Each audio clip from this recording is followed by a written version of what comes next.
Fala comigo, galera, salve, salve! Bora lá então falar aí sobre esta definição do confronto do chaveamento e da ordem do mando de campo e das quartas de final da Copa do Brasil 2025, no final da manhã desta terça-feira, dia 12 de agosto, na sede da CBF, lá no Rio de Janeiro, tivemos aí o sorteio. Nossa, o sorteiozinho ruim, né? Pelo amor de Deus, nossa senhora. A menina despreparada não conseguia abrir a bolinha, a apresentadora tentando enrolar o tempo inteiro, sendo simpática. Nossa senhora, é cada vez mais amador esse tipo de sorteio. Mas enfim, bora lá. Falando de CBF, é assim mesmo.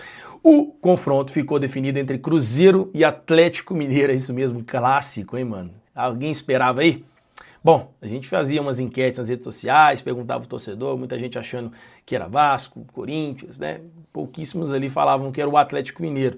Mesmo porque um clássico é sempre muito decisivo, é muito mais, né? Aquela coisa, a pessoa, acho que a maioria estava querendo pegar na final, vão ganhar do Atlético na final, né? Reverter o que aconteceu em 2014, mas não, já vai ser logo direto nas quartas de final. O Cruzeiro foi o primeiro sorteado da bolinha. Cruzeiro, maior campeão da história desta competição, com 6 títulos. Atlético Mineiro, é o galo, minha vibração tá forte hoje. Saiu o Cruzeiro e depois já vem logo em segundo ali o Atlético Mineiro. Então já definido este confronto entre Cruzeiro e Atlético Mineiro. Eles foram colocando os times, já saiu também o chaveamento. E a gente tem aí na chave do lado do Cruzeiro, Corinthians e Atlético Paranaense. Então se o Cruzeiro classificar, passar para a semifinal, pega Corinthians ou Atlético Paranaense. Do outro lado da chave, acho que está até mais difícil, porque lá tem outro clássico carioca, Botafogo e o Vasco da Gama, né? Vai ser um jogão também. E tem Fluminense e Bahia, jogo legal também de se ver. Acho que todos os confrontos ficou bem equilibrado, né? Tendo 2 clássicos, então ficou bem interessante aí. Poderia ter mesclado, talvez quem não quisesse clássico, né? Mesclado aí o Cruzeiro com o Vasco, né? Botafogo, Atlético, seria interessante também. Mas é isso, ficou definido isso. E a ordem do mando de campo também definido por sorteio. Saiu o número par lá, número 2 é par, aí o Atlético decidiu, decidiu não, né? Faz o primeiro jogo na Arena MRV e o segundo decisivo jogo no Mineirão. Cruzeiro então fazendo 2 jogos em casa, podemos dizer assim. Bom, mas falando diretamente deste confronto, a expectativa aí, eu sinceramente não estava esperando não, achei que ia dar um Cruzeiro e Bahia, não estava com cabeça e clima para clássico logo agora, mas é bom que, né, vai ser aquele 8-80, né, então bora para cima, né. Os números não são tão legais com o Cruzeiro quando você fala aí de confronto com o Atlético Mineiro, nesses mata-mata aí, né? Eu estava até analisando aqui alguns números disponibilizados aqui pelo GE Globo. O Cruzeiro classificou em 2019, né? No último que teve no confronto aí, né? Aquele 3-0, você lembra? O gol do Pedro Rocha, um golaço, né?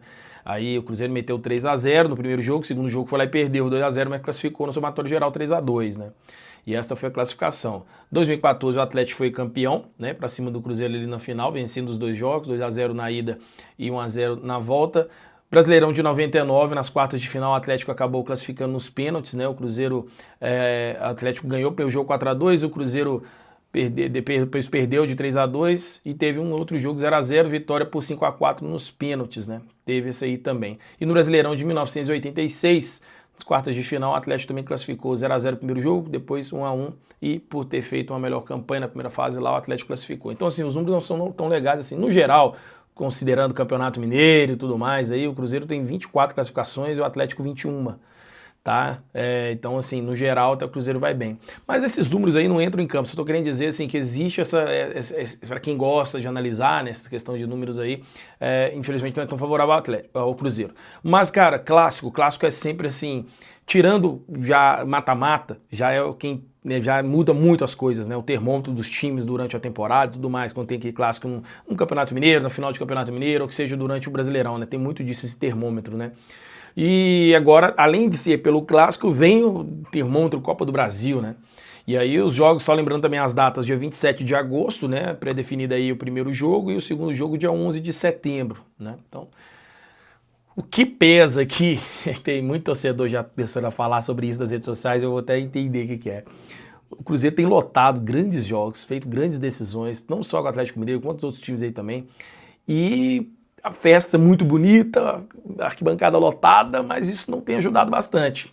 Vai muita gente que vai pela primeira vez no Mineirão, que vai ali naquele momento da emoção, junto com os outros e tal, como foi esse jogo. Eu vi muita gente reclamando disso. O estádio não fica naquela coisa da classificação, porque vai muita gente que não é acostumado, né? Os piolhos de estádio, né? Tem a diferença de torcedor que é piolho de estádio e tem o torcedor que vai ali para assistir o jogo, para ver o Mineirão, para ver o Cruzeiro, é bem diferente assim. E o Cruzeiro tem feito grandes festas aí e isso não tem ajudado, né? Então, eu estava até discutindo com um amigo meu e falou assim, cara, eu prefiro que decide lá na arena, porque tira essa pressão também ter que decidir em casa, o Cruzeiro tá ruim para decidir coisa em casa, né? Mas é isso, vamos torcer para que isso aí não venha continuar, que isso quebre aí o gelo. Mas assim, cara, encarar o Atlético Mineiro nesse momento vai ser interessante. O Atlético vem de uma crise, né? Mas mesmo assim está conseguindo as classificações. Foi assim na Sul-Americana, foi classificando para cima do Flamengo. O time, mesmo estando mal, está conseguindo classificar. Então é um ponto a se observar. Não tem como a gente ter parâmetro aqui, cara, de temporada, de análise, não vai, porque o que vale é o dia do jogo, sabe? O que vai valer é lá no dia 27 de agosto, a gente não sabe nem como é que o Cruzeiro vai estar lá. Uma coisa é a gente analisar o agora, né? Analisando 3, 4 semanas antes. Outra coisa é daqui quase um mês, então muda muito a questão do futebol, pode acontecer uma sequência ruim, pode acontecer uma sequência muito boa, pode vir contratações, e aí aqui entra o ponto que eu acho que tem que ser levado em consideração. O Cruzeiro já deveria ter trazido contratações, o Cruzeiro deveria ter reforçado o seu time para encarar o Atlético Mineiro, aí, ou seja, qualquer adversário que ia vir aí pela Copa do Brasil. Analisando agora o chaveamento, analisando as possibilidades aí, cara, eu acho que o Cruzeiro poderia já colocar aí a possibilidade de voltar à Libertadores, considerando a Copa do Brasil e não o Brasileirão. Porque já percebemos aí que o Cruzeiro não vai reforçar mais muito esse time para ter aquele elenco forte para bater de frente com o Flamengo, com o Palmeiras ali, com o Botafogo, com times que estão ali próximos e tem um elenco mais reforçado, mais enxuto, que consiga aí fazer boas substituições e não sofra com amarelos, não sofra com lesões e tudo mais, né?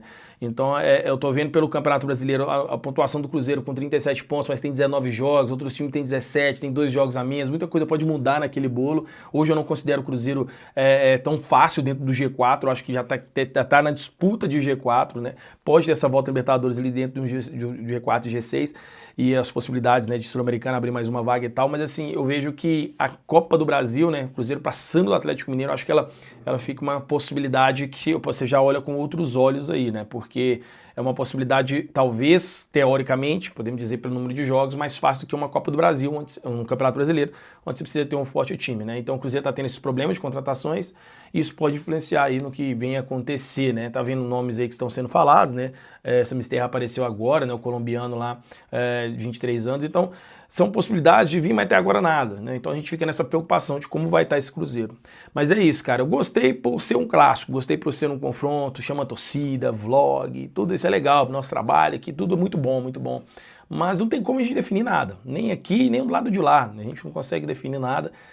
Clássico é clássico, Copa do Brasil é Copa do Brasil, mata-mata é mata-mata, quem tem a melhor noite, vão pra cima. Só que é isso, cara, o Cruzeiro tem um coletivo melhor do que o Atlético nesse momento, o Atlético está sendo montado, algumas peças ali variando, né?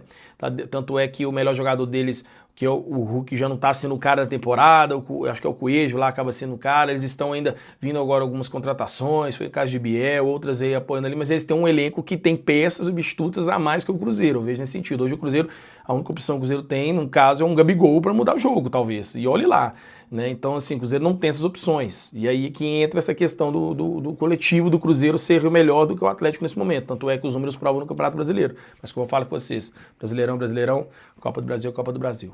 Fechou? Tamo junto. Uma breve não, nessa longa análise aí do que foi esse confronto, né? Mando de campo e tudo mais em relação ao Copa do Brasil, às quartas de final. Tamo junto, fiquem com Deus e até o próximo vídeo aqui no canal.